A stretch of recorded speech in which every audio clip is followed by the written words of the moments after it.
Hello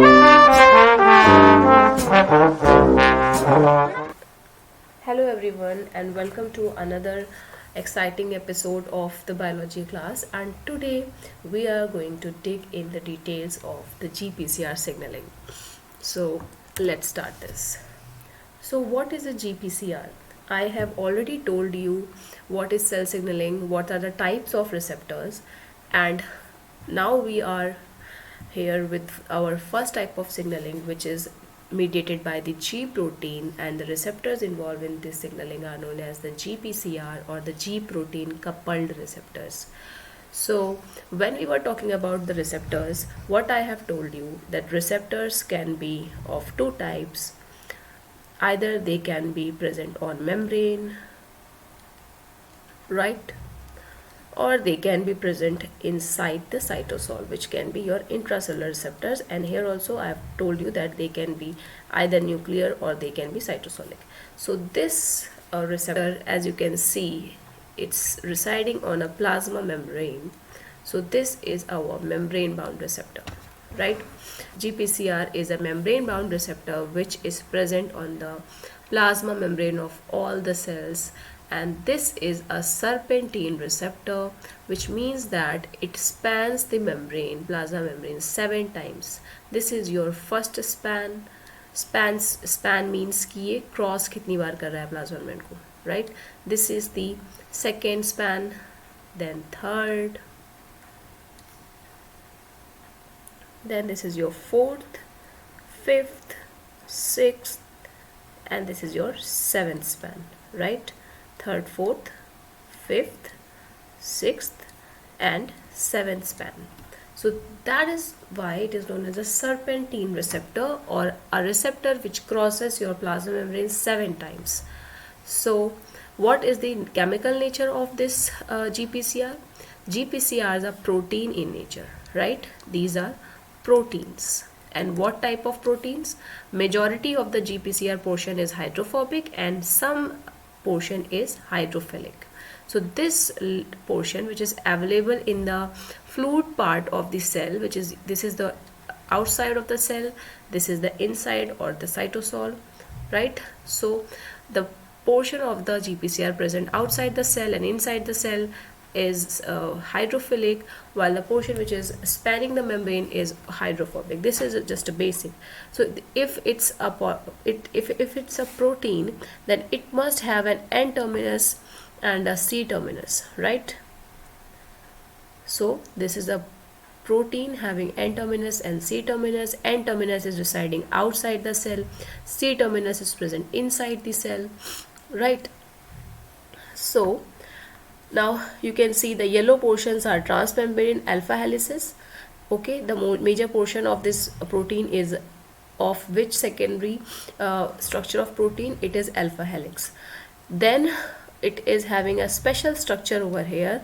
This structure is known as the G beta gamma binding region. So through this structure, this protein interacts with G protein, right? That is why the name is G protein coupled receptors, because this receptor interacts with a G protein. It has a intracellular G protein interacting domain. So this is known as G protein coupled receptor, right? So what happens is that through this domain it interacts with the G protein. Now G proteins are also very specific proteins. What happens here is that G protein, right? G protein is a protein which is having subunits like G alpha, G beta, and G gamma. I am talking about the trimeric G protein. There are certain monomeric G proteins as well, but I am talking about the trimeric G proteins. These G proteins have G alpha, G beta, and G gamma subunits. Now what happens is majority of the portion of G protein is G alpha, which is largest. Then there is a G gamma subunit, and attached to the G gamma is a G beta subunit. So G beta is a small unit which is attached to the gamma, and G alpha is the largest subunit. So these are interacted with the plasma membrane. Suppose this is your plasma membrane. So they have a membrane spanning region through which they are linked to the membrane, right? Lipid linked region. From this, these are interacting with the membrane. And what is G protein? It is also a protein. You can see it in its name. It's a protein. It is having 3 subunits: G alpha, G beta, G gamma, and all these subunits are linked with each other through some non-covalent bonds, right? So why I am telling you this structure over here is because you can see a green color which says that G beta gamma binding region is this, but G alpha binding region is over here, right, in these domains. So in this third loop, this is your first loop, this is your second loop, this is your third loop. G alpha subunit interacts with the third loop of the GPCR. It can also possibly interact over here, but in most of the cases it interacts with the third loop of the serpentine receptor. So this is all you have to remember about GPCR structure and some things about the G protein. So in this structure you can clearly see that G alpha is the largest subunit. It is interacting with the membrane, so it is a membrane bound protein. G beta is considerably small. It is also linked to the membrane, but G beta is not directly linked with the membrane but to the G gamma subunit, right? So that is what I told you over here, but this is a more clear depiction of this. G alpha interacts with the third loop of the GPCR, which is this when interacts with the third loop of GPCR, then the signaling gets switched on. And how it happens, look over here. Right now, when this protein structure is present as a trimer structure attached to the C terminus of the GPCR, then you can say that it is the G alpha is bound with a GDP, right?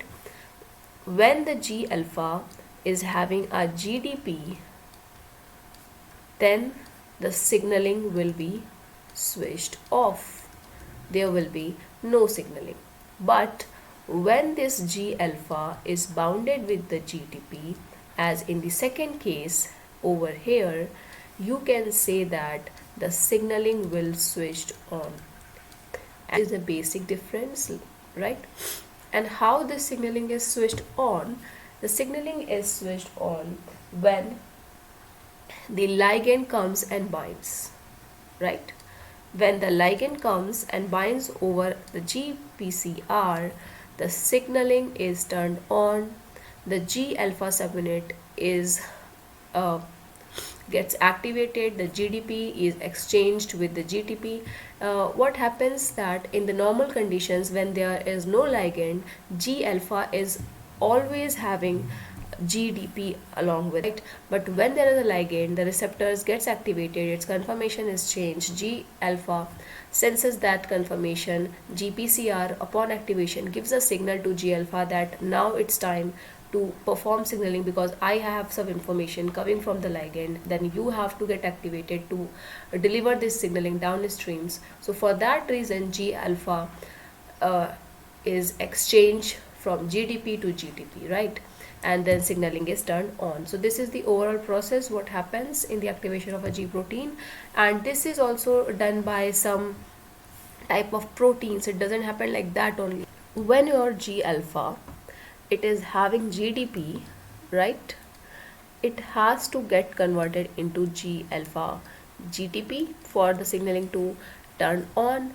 This happens by the guanine exchange factor, which is a type of protein that mediates the exchange of GDP to GTP. And when this GTP has to get converted into GDP when the signaling was turning off, in this case what we will say that signaling turns on, right? But when the GTP has to get, when the G alpha GTP has to get converted into G alpha GTP for turning off the signaling, or when the function has already performed, the response has already been generated, then what happens is another enzyme or a protein, like which is known as the GAP or the GTPase activating protein, it leaves the phosphate from GDP and is converted into GDP again. So this is a cycle which happens for turning on and off the signaling by mediating the G protein activation and inactivation. In this case, G protein is active, and in this case the G protein is inactive, right? So this is a small basic concept which you should remember, that how this G protein is getting activated and inactivated.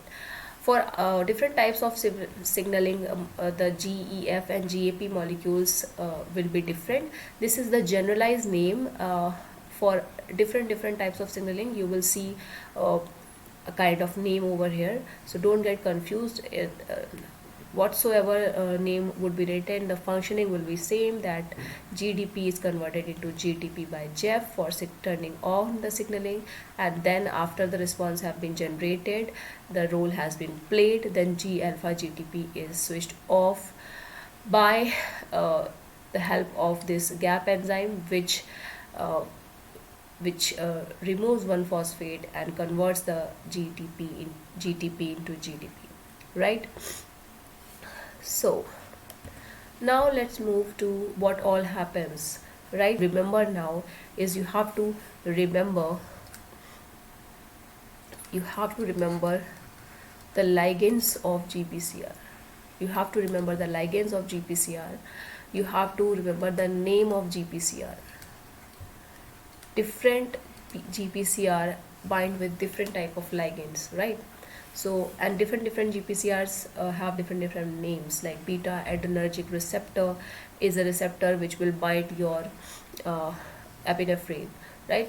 So such type of things are over there, like this GPCR is what I call beta adrenergic receptor, then it is a GPCR which binds the epinephrine, right? So you have to remember what signaling pathways run under GPCR signaling.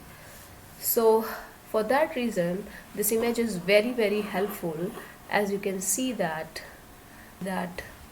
what is happening over here is all the biogenic amines, okay, like noradrenaline, dopamine, histamine, acetylcholine. These are the biogenic amines. So all the amines are the ligands for GPCRs. Amino acid and ions like glutamate, calcium, GABA, okay, amino acid and ions are the ligands for GPCR. Lipid molecules such as prostaglandin, leukotrienes, these are important, right? I'm highlighting all which you have to keep in mind.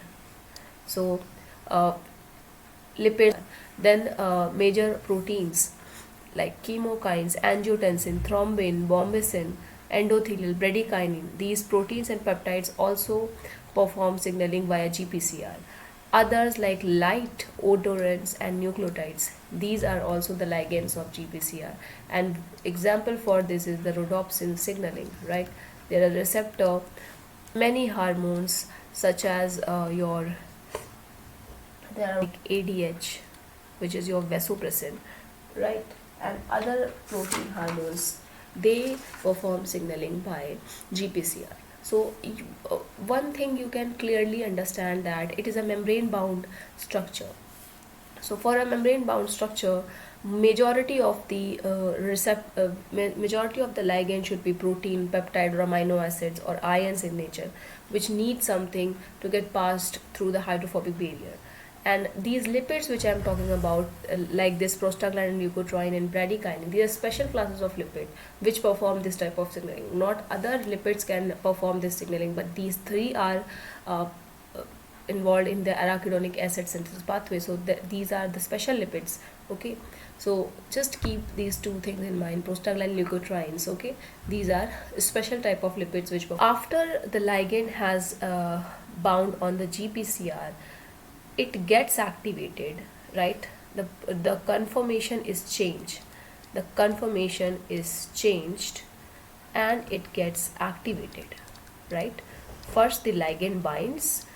Upon binding of ligand, the conformation of a GPCR changes, and because of it, it gets activated. And on activation, what it does, when it is activated, it interacts with the G protein. It is already interacted with the G proteins. Now what happens, it G alpha, which was previously having GDP when signaling was switched off, now will be converted into a GTP bound state, right? It will be converted into GTP bound state and gets activated, right? It will get activated, and these two subunits, which is beta gamma, it will remain to the plasma membrane, but the alpha subunit will gets dissociated and it performs the further signaling. So there are certain different types of alpha subunit, like for synthesis of anything it is S, for inhibitory effect it is I, and based on this there are certain types of G alpha protein, right? And based on the different types of G alpha subunits, the response will also vary. So there are different types and they will perform signaling with different molecules, like GAS or G alpha S will have effector molecules like adenylyl cyclase, axane, and cyclic AMP, pKa, right? This GI, it will have molecules like cyclase, phosphodiesterase, phospholipase. After interacting with the effector molecules and performing the downstream signaling, the sole purpose will be to generate a response. And how the response is generated?